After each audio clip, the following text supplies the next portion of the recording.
Chapter 292। Ying Zeng ने crown Prince पहले ही तय हो चुका है, मेरा सबसे बड़ा बेटा मिल चुका है। जैसे ही ये शब्द गिरे, पूरी दरबार की नज़रें चूनियो युए पर टिक गईं। कई अधिकारियों की आंखों में उम्मीद की चमक थी। क्राउन प्रिंस का चुनाव, जब से यिंग ज़ेंग ने पूरी सरकारी शक्ति अपने हाथ में ली थी, तब से कई लोग इस मुद्दे को उठा चुके थे, लेकिन हर बार उसने या तो बात को टाल दिया या बिल्कुल गंभीरता से लिया ही नहीं।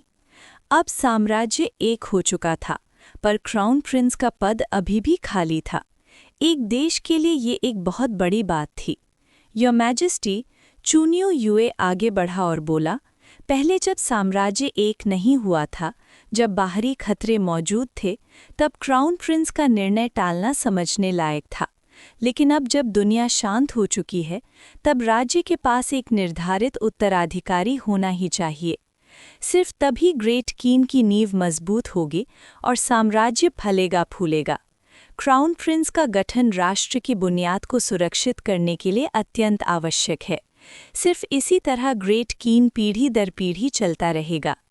चूनियो युए के शब्दों में अब कोई घूम फिर नहीं बची थी। ये लगभग सीधा ऐलान था।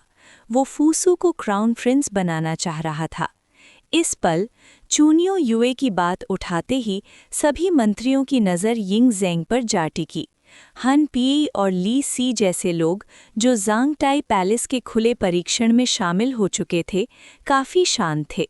उन्हें पहले से पता था यिंग ज़ेंग के दिल में क्राउन प्रिंस कौन बनने वाला है। इस वक्त नीचे सीढ़ियों के पास खड़े फू सू और हु हाई दोनों के दिल जोर जोर से धड़क रहे थे। राजकुमारों को दरबार में शामिल होने की अनुमति थी और ऐसे में क्राउन प्रिंस के पद के लिए महत्वाकांक्षा होना बिल्कुल स्वाभाविक था। क्राउन प्रिंस का चुनाव राष्ट्र की नींव के लिए आवश्यक है। आखिरकार यिंग ज़ेंग ने बोलना शुरू किया। पूरा दरबार सांस रोक के उसकी तरफ देख रहा था, पर उसके चेहरे पर ठंडक थी, जैसे बर्फ जम चुकी हो। हाँ, ग्रेट कीन को एक क्राउन प्रिंस चाहिए, और मेरे दिल में मैं पहले ही फैसला कर चुका हूँ, यिंग ज़ेंग ने धीरे से कहा। जैसे ही ये सुना गया, दरबार के अधिकारियों की नज़रें और तेज हो गईं। फूसू और हु हाई के दिल सीने से बाहर निकलने को हो रहे थे। इस पल दरबार में मौजूद लोगों के लिए चुनाव सिर्फ इन दो राजकुमारों के बीच ही हो सकता था। पहले यिंग ज़ेंग ने यादों के साथ बोलना जारी रखा। जब मैं पहली बार कीन वापस आया था, तब एक औरत थी जो मेरे साथ बड़ी हुई थी, बचपन की साथी। जाओ में जब मैं बंधक था, जब जाओ के लोगों ने मुझे अपमानित किया था, तब वो मेरे साथ थी। जब मेरी जान खतरे में थी, तब उसने अपनी जान दांव पर लगाकर मुझे बचाया। मेरे लिए उसने अपनी जन्मभूमि छोड़ दी और मेरे साथ सियान यांग आई। जब मैं पहली बार सिंहासन पर बैठा, युवा शक्ति से पूरित था, तो मैंने पूरे दरबार के सामने ऐलान किया था कि मैं उसे अपनी महारानी बनाऊंगा। लेकिन आखिर में मेरी ये प्रतिज्ञा उसके लिए सिर्फ विपत्ति लेकर आई। वो लगभग अपनी जान खो बैठी और कई सालों तक मुझसे अलग रही। यिंग ज़ेंग की आवाज़ गहरी थी और उसके शब्द विशाल सभा भवन में गूंज रहे थे। कुछ ही बुजुर्ग मंत्री थे जो उस दौर को याद करते थे। ज्यादातर दरबार ने पहली बार ये कहानी सुनी थी।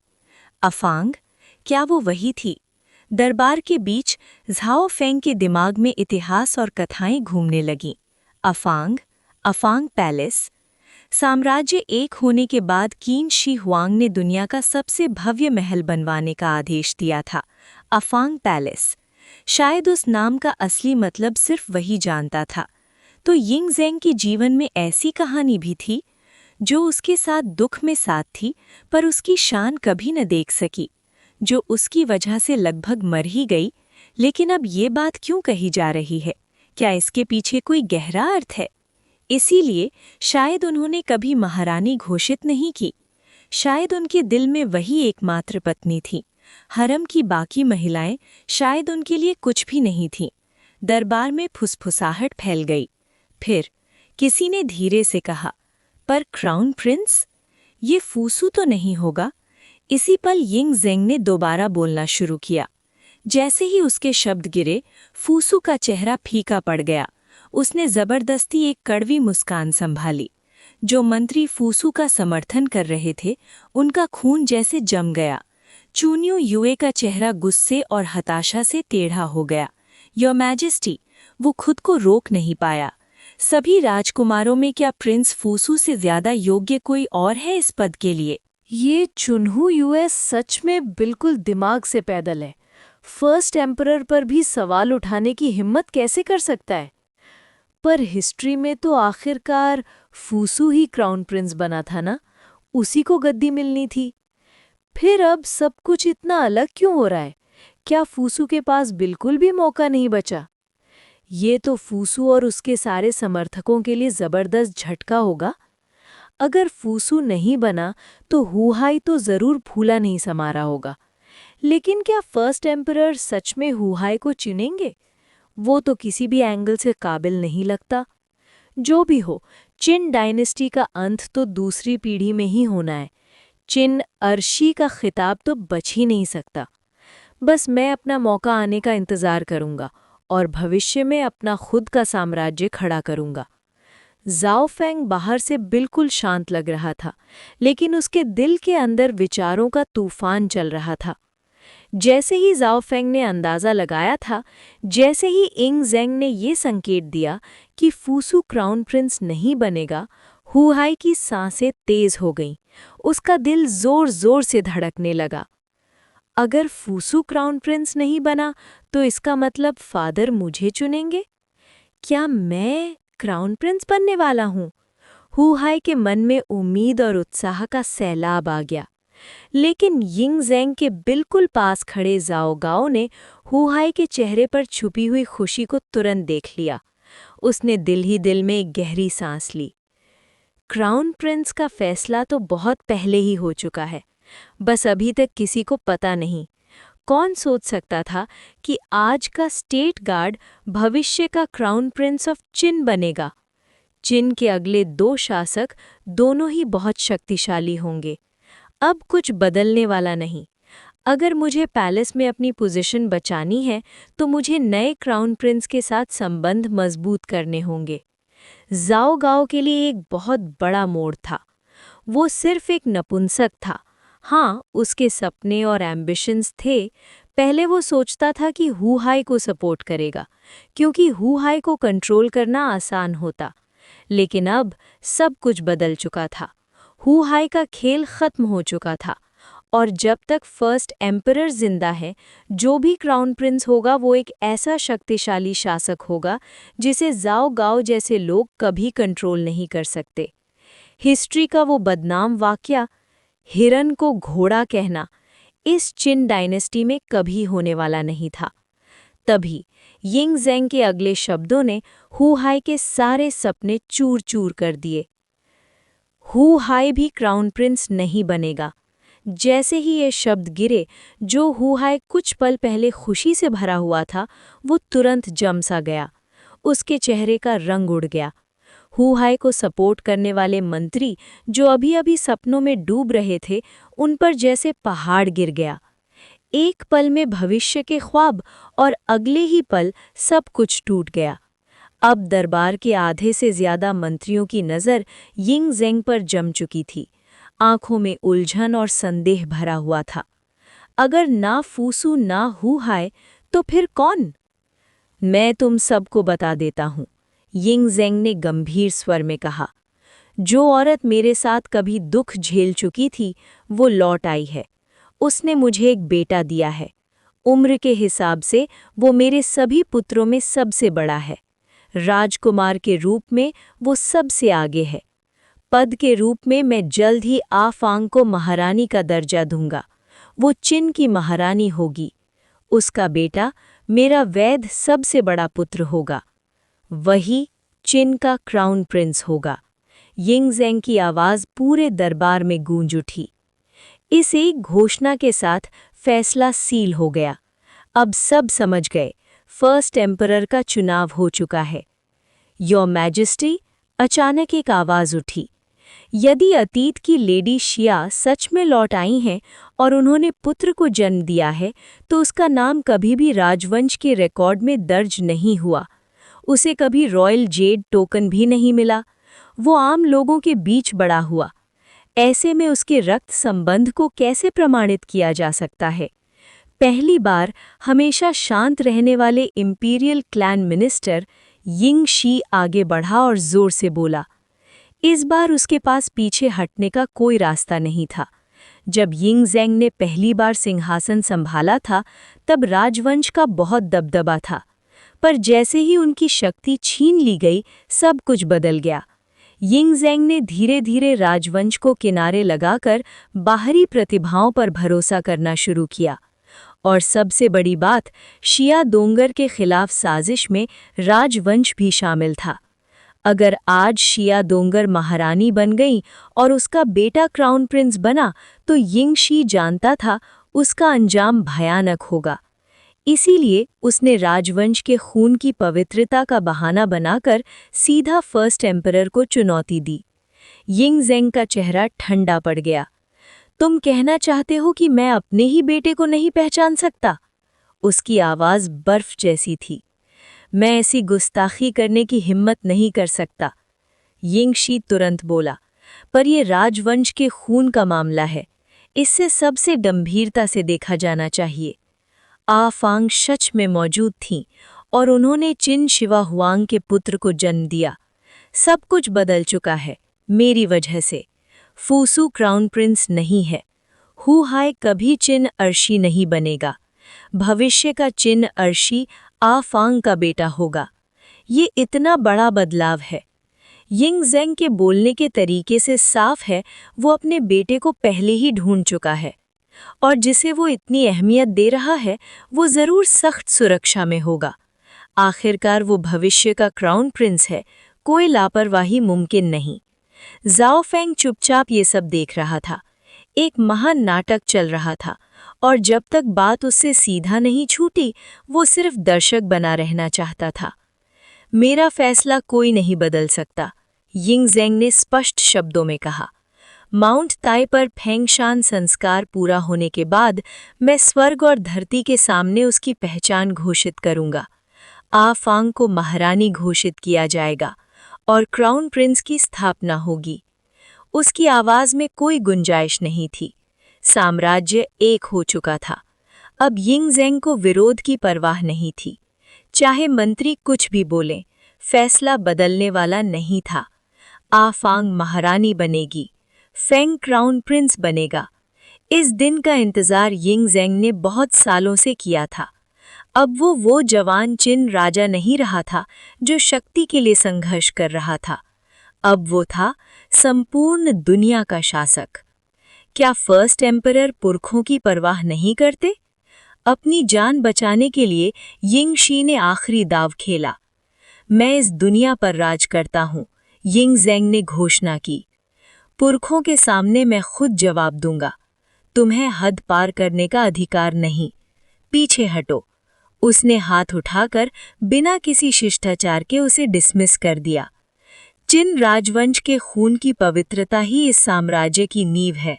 मैं मर जाऊंगा पर राजवंश का खून अपवित्र नहीं होने दूंगा। यिंग शी घुटनों के बल गिर गया। योर मैजेस्टी, कृपया पुनर्विचार करें। उसके साथ कई और मंत्री भी आगे आ गए। तभी यिंग ज़ेंग ने अंतिम शब्द बोले। माउंट ताई के दिन मैं खुद अपने सबसे बड़े पुत्र के साथ रक्त परीक्षण करूंगा।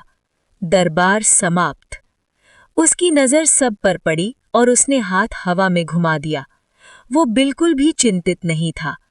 उसे पता था ज़ाओ फेंग और ज़ाओ इंग उसी के बच्चे हैं और आफांग कभी किसी और की नहीं थी। पर राजवंश के नियम के लिए ये कदम जरूरी था। यिंग ज़ेंग के जाते ही यिंग शी की आंखों में असंतोष चमकने लगा, पर वो जानता था अगर रक्त परीक्षण सफल हुआ तो सब कुछ तय हो जाएगा। दरबार में हर तरह के चेहरे थे, निराशा, गुस्सा, हैरानी। सिर्फ ज़ाओ फेंग शांत था। क्या जबरदस्त तमाशा है, उसने हल्की सी हंसी के साथ कहा। वो उठा और महल के बाहर की तरफ चला गया। दामाद जी, पीछे से वोंग जियान ने आवाज लगाई। क्या बात है ससुर जी? ज़ाओ फेंग मुस्कुराकर बोला। आज जो हुआ उसके बारे में क्या सोचते हो? राजवंश के मामले मुझसे संबंधित नहीं है, जाओ फेंग ने आराम से कहा। ये फर्स्ट एम्परर का फैसला है। तुम्हें सबसे बड़े राजकुमार के बारे में जिज्ञासा नहीं? वोंग जियन हंसा। जिज्ञासा? हाँ, जाओ फेंग मुस्कुराया। पर साफ है फर्स्ट एम्परर ने उसे छुपा कर रखा है, वरना दरबार में बहुत से लोग उसकी हत्या की योजना बना चुके होते। सुप्रीम सिंहासन के लिए लोग कुछ भी कर सकते हैं, लेकिन ये सब मेरे लिए मायने नहीं रखता। युद्ध खत्म हो चुका है, अब मैं घर जाकर आराम करूंगा। उसके लिए ये सब जैसे कोई मामूली बात थी। वो मुड़कर जाने ही वाला था। लॉर्ड उआन? जाओ फेंग रुका। उसने देखा हानफी गंभीर चेहरा लिए उसकी तरफ आ रहा था। हानफी, आज तुम इतने सीरियस कब से हो गए? जाओ फेंग ने हंसी में छेड़ते हुए कहा। चैप्टर 293 यिंगजेंग। झाओ फेंग, तुम सबसे बड़े राजकुमार के बारे में क्या सोचते हो? झाओ फेंग के शब्दों को सुनकर हनफेई को थोड़ी सी लाचारी महसूस हुई। मेरे प्यारे एल्डेस्ट प्रिंस, अब तुम्हारा दर्जा बिल्कुल बदल चुका है। पहले तुम सिर्फ सबसे बड़े सैनिक सेनापति थे, दरबार के एक सहकर्मी, लेकिन अब तुम सबसे बड़े राजकुमार हो, भविष्य के उत्तराधिकारी।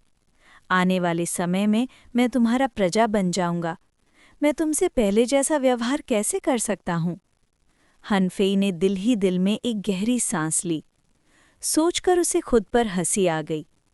कैसे वो पहले झाओ फेंग से बिना किसी संकोच के बात करता था, शराब पीता था, दालत करता था।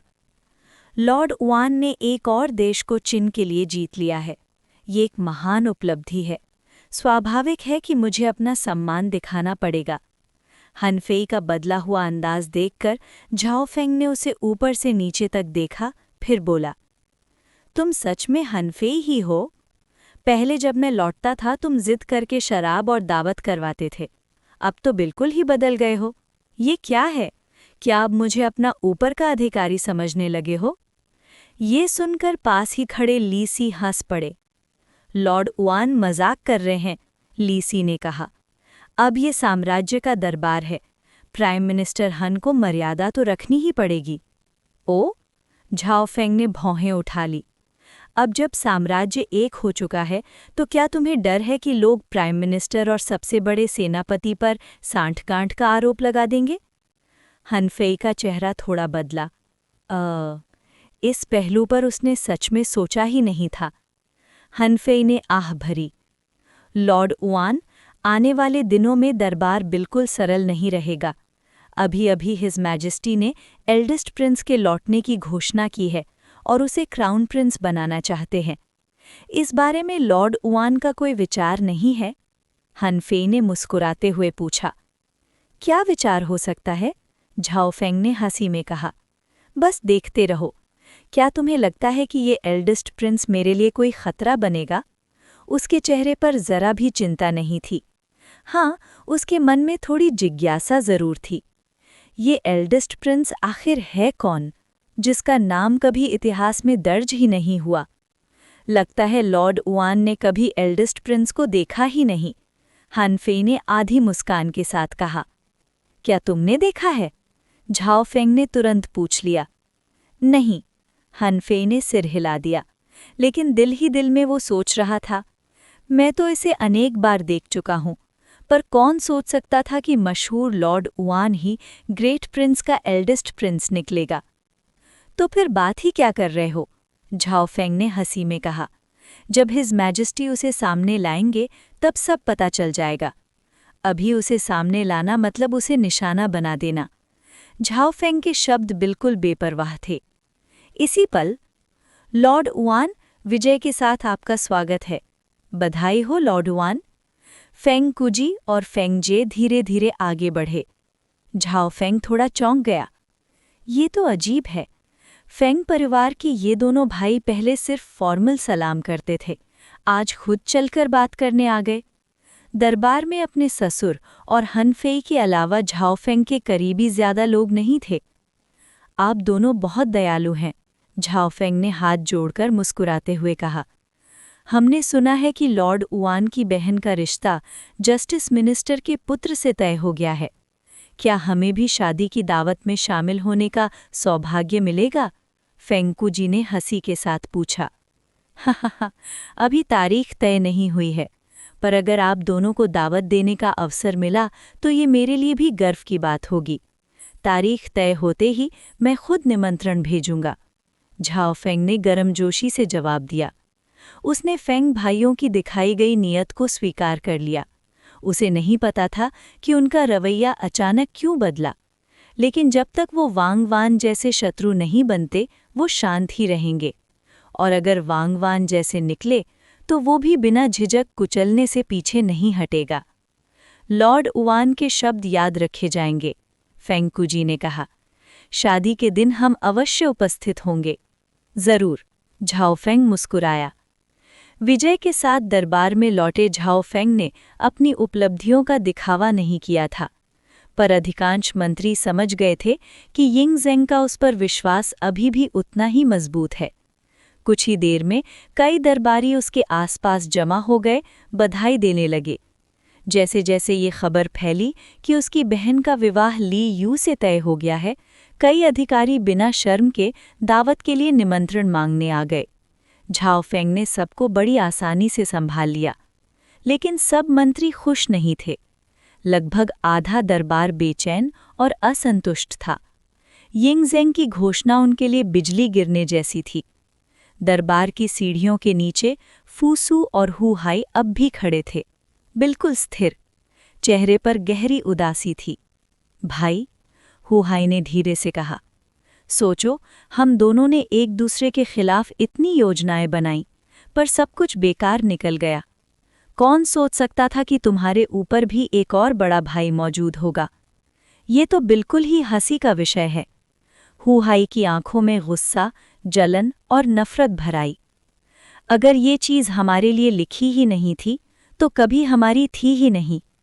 फूसू ने शांत स्वर में कहा, फादर के निर्णय को हमें मानना ही होगा। फूसू ने हु हाई की तरफ देखा।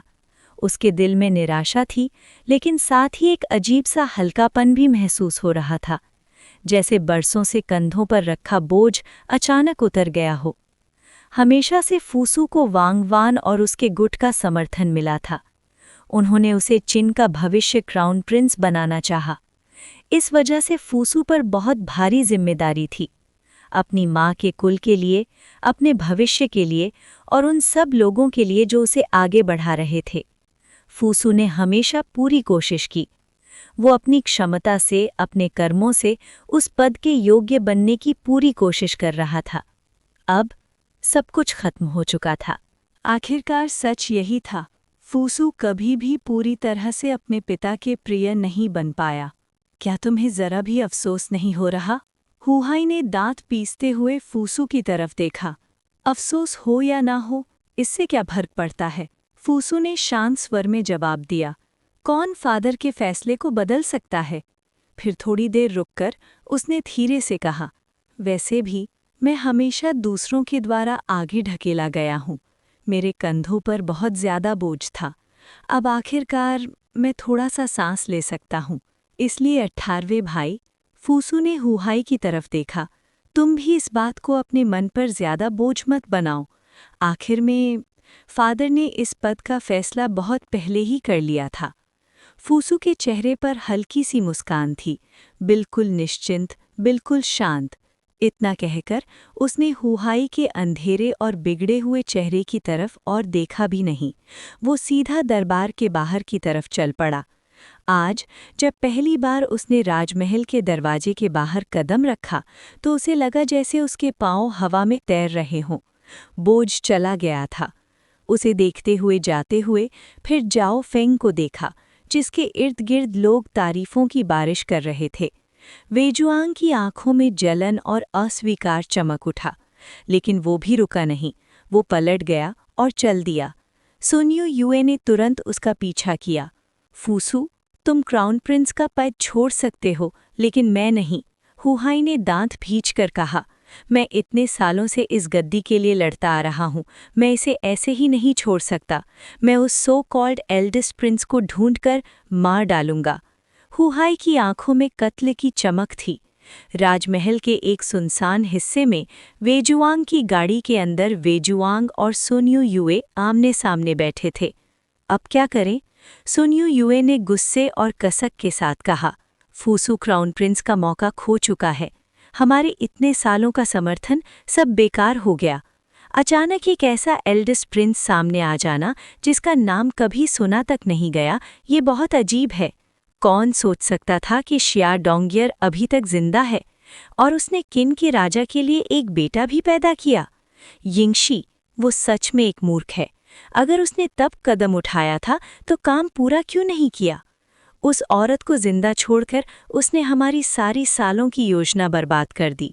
वेजुआंग का गुस्सा स्पष्ट था। फिर थोड़ी देर चुप रहने के बाद उसने सुन्यू युए को देखा जो स्पष्ट रूप से बेचैन था, और धीरे से बोला, वांगवान मर चुका है। अब जबकि एल्डेस्ट प्रिंस सामने आ गया है, अगर हमने कुछ नहीं किया तो दरबार हमें भी किनारे लगा देगा।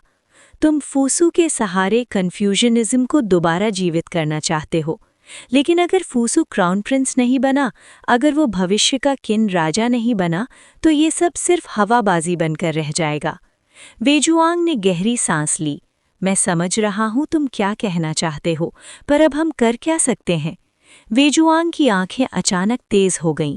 अगर हमें फूसू को क्राउन प्रिंस बनाना है तो सिर्फ एक ही तरीका है, एल्डेस्ट प्रिंस को ढूंढो और मार डालो। उसकी आंखों में निर्मम हत्या का संकल्प जल रहा था। किन का राजा उसे पहले ही मान चुका है, सुन्यू युए ने सिर हिलाकर कहा। वो जरूर भारी सुरक्षा में होगा।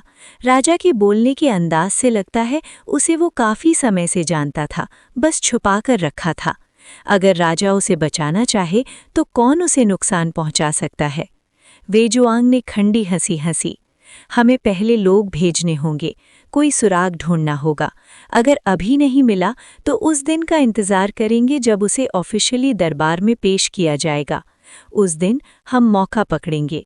मैं नहीं मानता कि कोई भी सुरक्षा अटल हो सकती है। जब तक वो जिंदा रहेगा, फूसू कभी क्राउन प्रिंस नहीं बन सकता। जैसे ही वो मरेगा, फूसू बिना किसी विवाद के सबसे बड़ा राजकुमार बन जाएगा। उससे ज्यादा योग्य क्राउन प्रिंस कोई होगा ही नहीं। वेजुआंग की आंखों में आग जल रही थी। सुन्यू युए ने धीरे से सिर हिला दिया। उसने फूसू का साथ कन्फ्यूजनिज्म के लिए दिया था।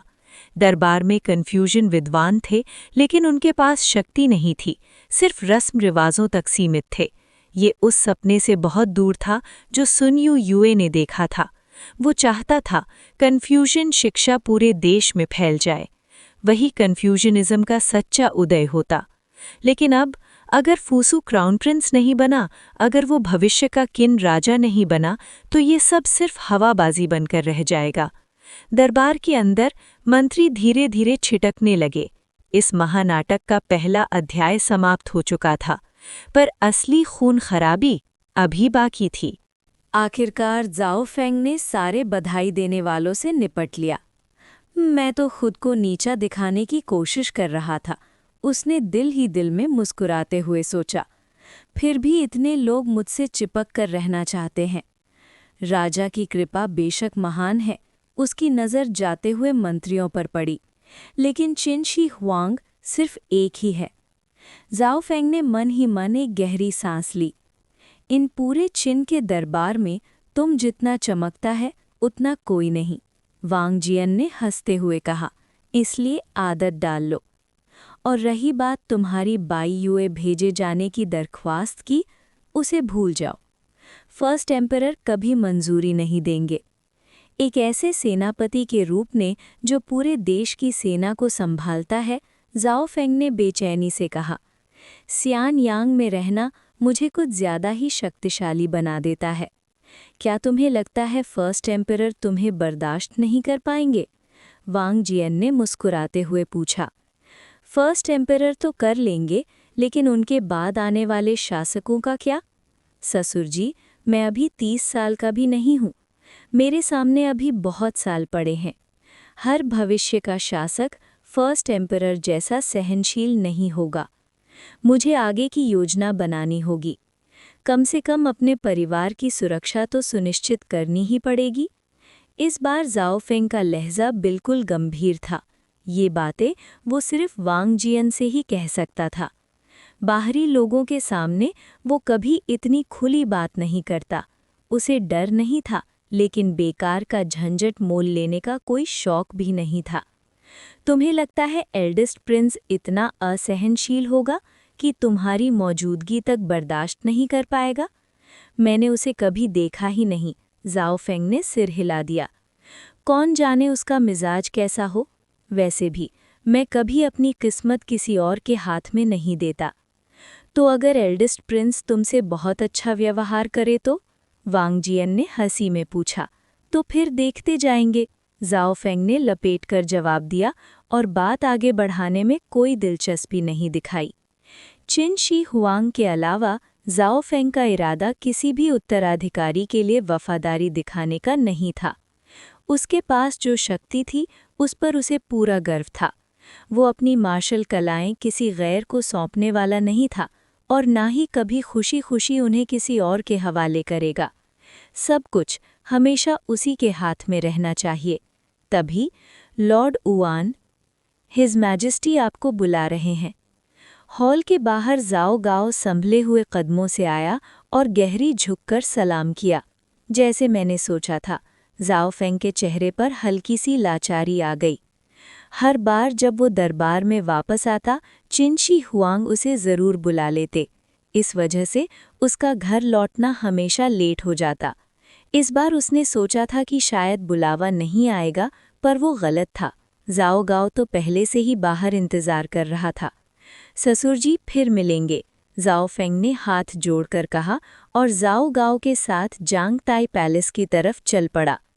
रास्ते भर जाओ गाओ थोड़ा झुककर छोटे छोटे कदम ले रहा था और उसके पीछे चल रहा जाओ फेंग ना कुछ बेकार बोल रहा था, ना ही कोई अनावश्यक सवाल कर रहा था। आखिरकार दरबार की गिनती के लोगों में से जाओ गाओ एक था जो जाओ फेंग की असली पहचान जानता था। ग्रेट चिन का एल्डेस्ट प्रिंस, भविष्य का क्राउन प्रिंस, एक ऐसा व्यक्ति जिसे नाराज करने का मतलब अपनी मौत को दावत देना था। अच्छा हुआ जाओ गाओ ने अंधेपन में हु हाई का साथ नहीं दिया, वरना वो आज जिंदा भी ना होता। शायद जांग ताई पैलेस के उसी दिन उसकी जिंदगी खत्म हो चुकी होती। जाओ गाओ को हमेशा अपनी सियासती सूझबूझ पर गर्व था। लॉर्ड उआन, हिज मैजेस्टी अंदर प्रतीक्षा कर रहे हैं। जांग ताई पैलेस के द्वार पर जाओ गाओ ने गहरी झुककर सलाम किया। जाओ फेंग ने सिर हिलाया और आगे बढ़ने लगा। अगर कभी लॉर्ड उआन को इस दास से कोई काम हो तो बिना झिझक आदेश दें। ये जाओ गाओ, जाओ फेंग ने उसे अजीब सी नज़र से देखा, फिर सिर्फ सिर हिला दिया और लंबे कदमों से हॉल के अंदर चला गया। हमेशा की तरह यिंग ज़ेंग सिंहासन पर बैठे हुए थे, स्मृति पत्र देख रहे थे। आपका सेवक हाजिर है। अंदर जाकर जाओ फेंग ने झुककर सलाम किया और बगल में रखी कुर्सी पर बैठ गया। तुम धीरे धीरे काफ़ी कैजुअल होते जा रहे हो, यिंग ज़ेंग ने उस पर एक नज़र डालते हुए नाराज़गी का नाटक किया। यहाँ कोई बाहरी नहीं है, जाओ फेंग मुस्कुराया, तो मैं भी थोड़ा रिलैक्स्ड रह सकता हूँ। बाहरी नहीं? यिंग ज़ेंग हंस पड़े। वो जाओ फेंग के साथ अपने इस करीबी रिश्ते से काफ़ी संतुष्ट थे। आज के दरबार के बारे में तुम्हारा क्या विचार है? यिंग ज़ेंग ने मुस्कुराते हुए पूछा। ये सुनते ही जाओ फेंग ग्रिन कर उठा। योर मैजेस्टी के प्रश्न के उत्तर में मैं तो बस बैठा बैठा तमाशा देख रहा था। ये सुनकर यिंग ज़ेंग एक पल के लिए अटक गए। तुम बदमाश लड़के ऐसी बेकार बातें कर रहे हो। मैं तुमसे अपने सबसे बड़े बेटे के बारे में पूछ रहा था। मैं इस एल्डेस्ट प्रिंस से कभी मिला ही नहीं, जाओ फेंग ने हल्की हंसी के साथ कहा। जब योर मैजेस्टी उसे मेरे सामने लाएंगे तब शायद मेरी कोई राय होगी। लगता है तुम्हें उसमें काफ़ी दिलचस्पी है, यिंग ज़ेंग ने मुस्कुराते हुए पूछा। कमरे के अंदर एक अजीब सी शांति फैल गई, जैसे कोई बड़ा राज अब धीरे धीरे खुलने वाला हो। ये बातें सुनकर जाओ फेंग ने सिर्फ हल्का सा सिर हिलाया। मैं ज़्यादा क्यूरियस नहीं हूँ, उसने शांत लहजे में कहा। क्यूरियोसिटी तो दरबार के लोगों को है। चाहे एल्विस प्रिंस कौन भी हो, मुझसे उसका कोई खास लेना देना नहीं। यिंगज़ेंग हंस पड़े। काफ़ी हिम्मत है तुम्हारी, उन्होंने मजाक में कहा। तुम्हें डर नहीं लगता कि भविष्य में ये एल्डेस्ट प्रिंस तुम्हारे साथ अच्छा व्यवहार न करे? मैं अपनी आज की पोजीशन तक पहुंच चुका हूँ, ज़ाओफेंग ने मुस्कुराते हुए बिल्कुल बेपरवाह अंदाज में जवाब दिया। अगर वो मेरे साथ अच्छा व्यवहार ना करे तो मैं सीधा इस्तीफा देकर घर लौट जाऊंगा। और अगर वो तुम्हें निशाना बना ले? यिंगज़ेंग ने आंखों में चमक के साथ पूछा। आखिरकार तुम्हारे हाथ में तो सेना की बड़ी शक्ति है। अगर कभी ऐसा दिन आया, ज़ाओफेंग के चेहरे पर हल्की सी मुस्कान थी, तो उस वक्त देख लेंगे। उसके लहजे में जरा सी भी चिंता नहीं थी। पूरी दुनिया छोड़ दो, सिर्फ इस विशाल शेंजू भूमि पर भी ज़ाओफेंग को नहीं लगता था कि कोई ऐसा इंसान है जो उसे मार सके। इस वक्त उसके सारे एट्रीब्यूट्स 9000 से ऊपर जा चुके थे, और वो भी उनके ट्रांसफॉर्मेशन के बाद। 10,000 के ब्रेक थ्रू से वो बस एक कदम दूर था। वो अपनी ताकत के बढ़ते हुए प्रवाह को साफ महसूस कर सकता था। शेनयांग के हजारों इंपीरियल गार्ड्स तो छोड़ो, अगर लाखों की सेना भी उसके सामने आ जाए तो वो भी उसके लिए कुछ नहीं थी। यही थी ज़ाओफेंग की मौजूदा शक्ति। सिर्फ अपनी ताकत के बल पर वो पूरी सेनाओं का सामना कर सकता था। इसलिए कोई एल्डेस्ट प्रिंस हो या ना हो, उसके लिए इसका कोई मतलब नहीं था। यिंगज़ेंग मन ही मन सोच रहे थे, इस लड़के की मार्शल शक्ति सच में शिखर पर पहुंच चुकी है, और राजशाही अधिकार के प्रति इसका आदर धीरे धीरे कम होता जा रहा है। खुशकिस्मती से ये मेरा बेटा है। अगर ये मेरा बेटा ना होता तो एक सम्राट होने के नाते ऐसे प्रजा को जिंदा छोड़ना मुमकिन नहीं होता। ज़ाओफेंग के बारे में, अगर वो मेरा बेटा ना होता तो शायद यिंगज़ेंग उसे कुछ समय तक बर्दाश्त कर लेते। आखिरकार उसे उन्होंने खुद ऊंचा उठाया था, और अभी वो उसे दबा भी सकते थे। लेकिन आने वाली पीढ़ी के शासकों के लिए ज़ाओफेंग का अस्तित्व एक भयंकर खतरा होता। भले ही ज़ाओफेंग ने जानबूझकर कुछ ना कहा हो, लेकिन उसके कैजुअल शब्दों में राजशाही अधिकार के प्रति एक प्रकार की उपेक्षा छुपी हुई थी। इसलिए अगर ज़ाओफेंग उनका बेटा ना होता तो यिंगज़ेंग अपनी मृत्यु से पहले ही उसका इंतज़ाम कर देते। सम्राटों की सोच हमेशा ऐसी ही होती है। फेंगशान सेरेमनी के दौरान यिंगज़ेंग ने मुस्कुराते हुए कहा, तुम उससे मिलोगे। मैं गारंटी देता हूँ तुम पूरी तरह से चौंक जाओगे। क्या मैं उससे पहले मिल चुका हूँ? यिंगज़ेंग के शब्दों का छिपा मतलब समझकर ज़ाओफेंग ग्रिन कर उठा। तुम्हें क्या लगता है? यिंगज़ेंग ने छेड़ते हुए कहा। मुझे क्या पता? ज़ाओफेंग ने कंधे उचका दिए। अगर हिज मैजेस्टी सच में बताना चाहते हैं तो सीधा बोल दीजिए, मैं वादा करता हूँ कहीं फैलाऊंगा नहीं, उसने मजाक में कहा। फेंगशान सेरेमनी तक इंतजार करो, यिंगज़ेंग हंस पड़े। तब तुम खुद जान जाओगे। ठीक है, ज़ाओफेंग ने सिर हिला दिया और आगे पूछने की कोई ज़रूरत नहीं समझी। हमेशा की तरह जब भी वो जांगताई पैलेस आता, चिन शी हुआंग उसके साथ भोजन जरूर करते और अलग-अलग मामलों पर बातचीत होती। इस बार भी कोई फर्क नहीं पड़ा। समय तेज रफ्तार से बीत गया। पलक झपकने में ही एक पूरा महीना गुजर गया। कुछ लोगों के जानबूझकर बात उछालने से या शायद चिन शी हुआंग की सोची समझी योजना के चलते इस एक महीने में ये खबर पूरे ग्रेट चिन में फैल गई कि हिज हाइनेस फूसू एल्डेस्ट प्रिंस नहीं है। ये बात सिर्फ चिन तक सीमित नहीं रही, बल्कि बाकी 6 राज्यों के पुराने इलाकों तक भी पहुंच गई। लोगों के बीच चर्चा का तूफान मच गया। सुना है? पता चला है कि हिज हाइनेस फूसू एल्डेस्ट प्रिंस नहीं है। तुम गलत बोल रहे हो। अब हिज हाइनेस द किंग नहीं कहते, वो हमारे ग्रेट चिन के फर्स्ट एम्परर हैं। पूरे इतिहास में एक ही 3 सॉवरेन्स और 5 एम्परर्स से भी आगे उन्होंने वो कर दिखाया जो पहले कोई भी शासक नहीं कर पाया। पूरी दुनिया को एक कर दिया। बिल्कुल सही। हमारी ग्रेट चिन के फर्स्ट एम्परर सच में इस उपाधि के लायक हैं। सिर्फ वही फर्स्ट एम्परर कहलाने योग्य हैं। ग्रेट चिन ने इतिहास रच दिया। दुनिया एक हुई। ये सभी युगों के लिए गौरव की बात है। चलो इस बात पर जाम उठाते हैं। हा चीयर्स। लेकिन मैं तो ये कह रहा था कि हिज मैजेस्टी के पुत्र फूसू एल्डेस्ट प्रिंस नहीं है। तुम लोग तो बिल्कुल ही दूसरी बात पर निकल गए। मुझे पता है फर्स्ट एम्परर का टाइटल अब पूरे साम्राज्य में घोषित हो चुका है। कौन नहीं जानता, बस आदत के चलते मुंह से हिज हाइनेस द किंग निकल गया।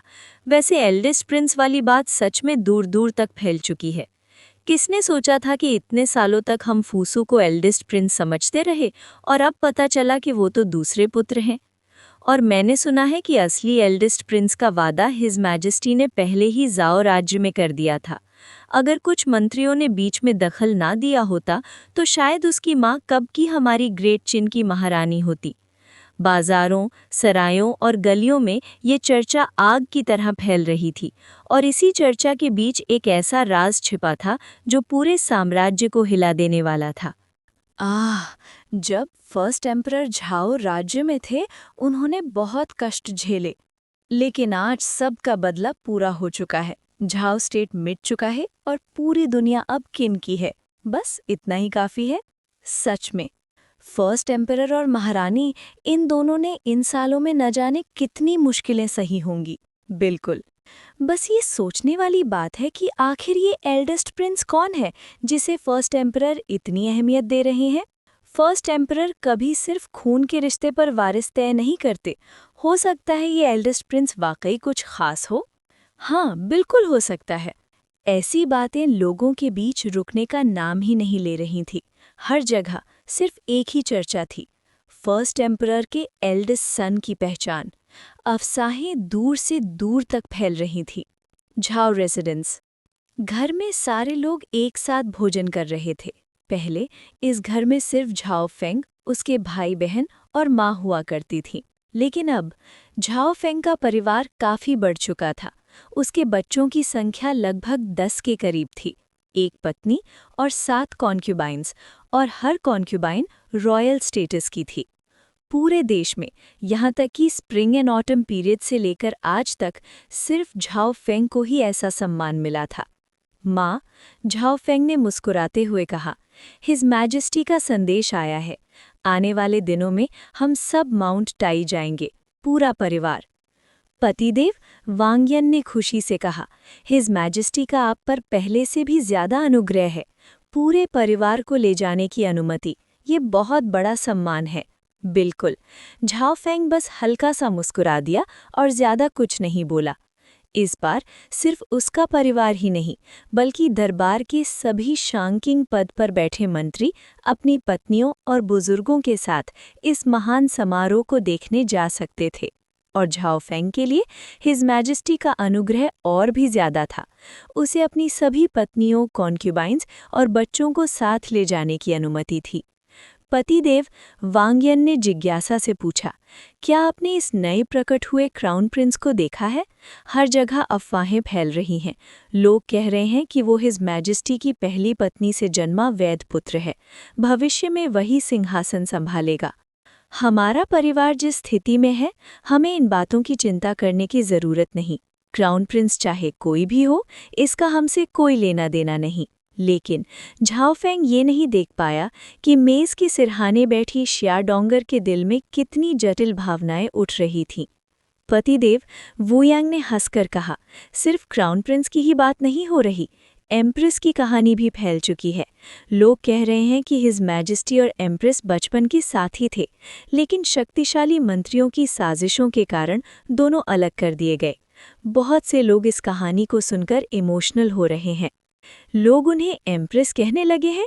शियाडोंगर ने हैरानी से पूछा, जब वो अभी तक सामने भी नहीं आई हैं।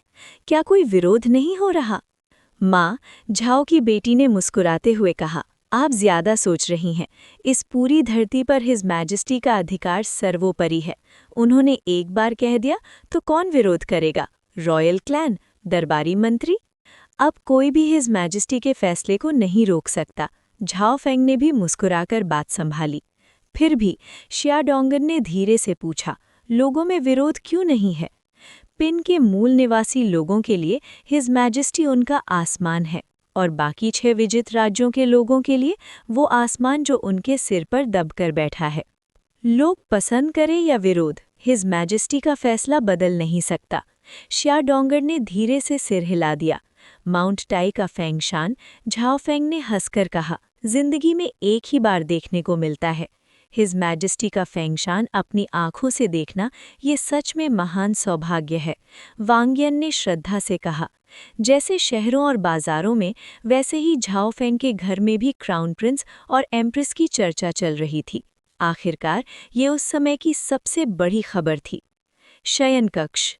लगता है आज रात मेरी सारी एट्रीब्यूट्स 10,000 का आंकड़ा पार कर लेंगी, झाओ फेंग ने खुद से कहा, आंखों में उत्साह चमक रहा था। 1 महीने से रोज का अभ्यास आज आखिरी कदम है। 9,000 क्रॉस करने पर मुझे टियर 3 ट्रेजर चेस्ट मिला था, तो 10,000 क्रॉस करने पर कम से कम टियर 4 ट्रेजर चेस्ट तो मिलेगा, है ना? ये सोचकर झाओ फेंग पलंग पर पलटी मार के बैठ गया और ध्यान में प्रवेश कर गया। उसी पल 4 सुनहरे ड्रैगन के प्रतिबिंब उसके शरीर के ऊपर शून्य में प्रकट हो गए। चारों तरफ की आध्यात्मिक ऊर्जा पागलपन की तरह उसकी तरफ दौड़ पड़ी। चारों गोल्डन ड्रैगन्स उस ऊर्जा को निगलने लगे और उसे झाओ फेंग की शक्ति में बदलते चले गए। सब कुछ उसके शरीर में समा गया। भारी मात्रा में ऊर्जा के प्रवेश के साथ उसकी एट्रीब्यूट्स लगातार बढ़ने लगी और फिर आधी रात के आसपास बूम, एक भयानक ऑरा झाओ फेंग के शरीर से फूट पड़ा। सबसे पहले उसका जेन्युइन बेपनाह जोर से उबलने लगा। उसके बाद उसका पूरा शरीर, हर एक अंग पूरी तरह से परिवर्तित होने लगा। मार्शल कल्टीवेशन में 2 मुख्य रास्ते होते हैं, एक बॉडी रिफाइनमेंट, दूसरा internal cultivation. Dragon elephant technique शरीर को सुधारती थी, बाकी इंटरनल टेक्निक्स जेन्युइन को। लेकिन झाओ फेंग अपने एट्रीब्यूट पैनल के कारण दोनों रास्तों पर एक साथ चल रहा था। हेवनली फिनोमिनन रेल्म, जेन्युइन के माध्यम से थेवन से संपर्क, थेवन और धरती की शक्ति पर अधिकार। उस रात एक नया स्तर शांतिपूर्वक लेकिन भयानक तरीके से जन्म ले चुका था। एक ऐसा रेल्म जो स्वर्गीय घटनाओं को भी प्रभावित कर सकता है। इसी पल झाओ फेंग ने आंखें खोलीं। उसके मन में एक गहरा बोध चमक उठा, जैसे कोई महान सत्य अचानक स्पष्ट हो गया हो। बिना देरी किए उसने अपना एट्रीब्यूट पैनल चेक किया। Attribute panel. Host Zhao Feng, उम्र 28, ज़ेन युआन 10,203 पॉइंट्स। ज़ेनची का शुद्धिकरण होकर ज़ेन युआन बना, ज़ेनची से 10 गुना ज़्यादा शक्तिशाली। First tier heavenly phenomenon realm. Dragon elephant strength 10,545 points. एक मुक्के में 10,000 ड्रैगन और हाथी की शक्ति। Divine speed 10,245 points. एक कदम में 100 झांग, तकरीबन 330 मीटर। जितना ज़्यादा पॉइंट उतनी तेज़ गति। Postnatal spiritual body 10,243 points. मॉर्टल शरीर से विकसित, स्पिरिचुअल एनर्जी 100 गुना तेज अब्जॉर्ब करता है। रैपिड हीलिंग, अनंत स्टैमिना और ज़ेन युआन की तेज भरपाई। Divine sense 10,329 points. 1,00,000 झांग तकरीबन 330 किलोमीटर तक फैल सकता है। आसपास की ऊर्जा पर पूरा नियंत्रण, सोल सर्च भी संभव। Soul power 6,754 points. जितनी शक्तिशाली आत्मा उतनी ज्यादा स्थिरता, शरीर ना भी रहे आत्मा बनी रहती है। लाइफ स्पैन 543 साल। हेवनली फिनोमिनन रेल्म का असली जीवन 5,000 वर्ष होता है, लेकिन किसी अज्ञात शक्ति ने इसे दबा रखा है। Merit points 1,234। Free attribute points या स्किल पॉइंट्स में बदले जा सकते हैं। Portable space 1,09,099 cubic metre. Cultivation method martial dao emperor dragon cannon. एक दिन की कल्टिवेशन से सभी attributes +100। Martial skills one sword to sever the world, dragon subduing palm, explosive fist. Soul power को छोड़कर मेरी सारी एट्रीब्यूट्स 10,000 के पार पहुंच चुकी हैं। मैं आखिरकार ब्रेक थ्रू कर गया। मेरी शक्ति में भयानक उछाल आ चुका है। इस पॉइंट पर गुईगुजी जैसे लोग भी मेरे सामने टिक नहीं पाएंगे। अपने शरीर में बह रही असीम शक्ति को महसूस करते हुए झाओ फेंग का चेहरा उत्साह से चमक उठा। तभी नोटिफिकेशन पैनल पर चमक उठा। होस्ट ने full attribute 10,000 point breakthrough हासिल किया है। Reward 1 tier 4 treasure chest. जैसे मैंने सोचा था, टियर 4 ट्रेजर चेस्ट ही मिला। अब जब भी मेरी एट्रीब्यूट्स हर 10,000 और बढ़ेंगी, मुझे एक और टियर 4 ट्रेजर चेस्ट मिलेगा। लेकिन जितना आगे बढ़ूंगा, कल्टीवेशन उतनी ही कठिन होती जाएगी। सबसे अच्छा रास्ता युद्ध और संघर्ष। दुनिया विशाल है और दुश्मन अनंत। सब मेरे एट्रीब्यूट्स बनेंगे। झाओ फेंग की आंखों में उत्सुकता चमक उठी। दोनों ट्रेजर चेस्ट्स खोलो। याद था 9,000 क्रॉस करने पर उसे एक टियर 3 ट्रेजर चेस्ट भी मिला था। इस बार उसकी एक्सपेक्टेशंस और भी ज्यादा थीं। Opening tier 3 treasure chest. Reward high grade in scimitar level technique. Creation of the sacred code upper volume. Opening tier 4 treasure chest. Reward high grade divine tier spiritual artifact 5 spirit orbs. नए notifications panel पर चमक उठे। High grade in scimitar level technique, creation of the sacred court upper volume. Extract. Zhao Feng की आंखें चमक उठी। सिर्फ नाम से ही ये टेक्निक साधारण नहीं लग रही थी। सेक्रेड शब्द खुद में ही बेमिसाल प्रभाव और आधिपत्य का एहसास देता है।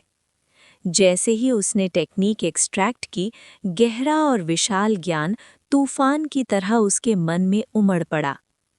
एक पल के लिए जैसे उसकी चेतना फटने ही वाली थी।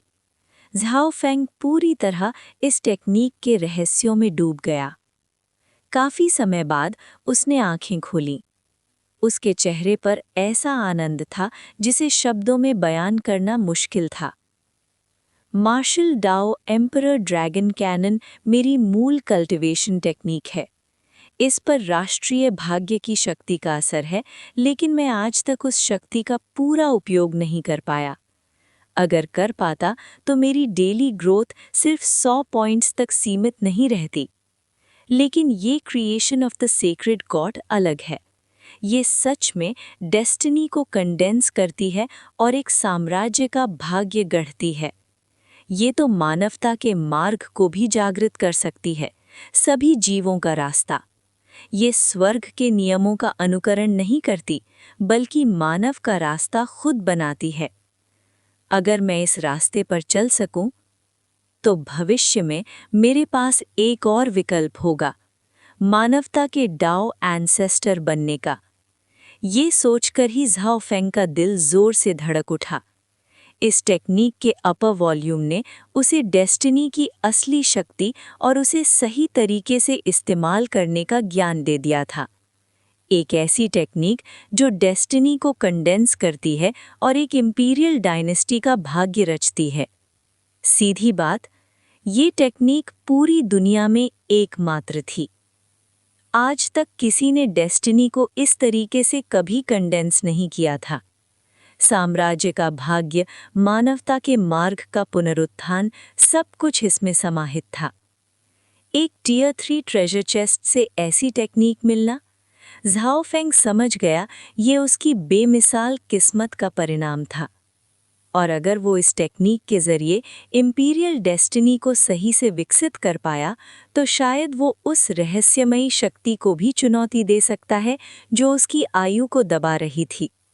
उन अदृश्य जंजीरों को तोड़कर अपनी पूरी आयु वापस पा सकता था। आखिरकार सब कुछ सिर्फ 4 शब्दों में समा सकता था। एक भविष्य जिसका इंतजार करना लायक है। अब झाओ फेंग के पास अपने स्मॉल वर्ल्ड के अलावा एक और अल्टीमेट ट्रम्प कार्ड था। फिर उसकी नज़र दूसरे खजाने पर गई।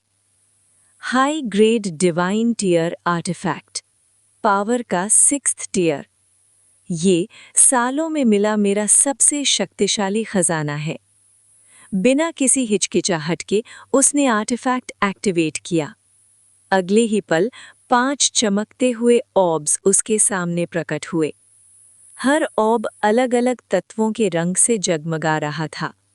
जैसे ही वो प्रकट हुए, चाहे झाओ फेंग अभी लॉज की शक्ति को पूरी तरह समझने लायक ना हो, फिर भी वो स्पष्ट महसूस कर सकता था। उनमें से निकल रही लॉ की भयानक और प्रचंड शक्ति, एक ऐसी शक्ति जो पहली बार उसके इतने करीब थी।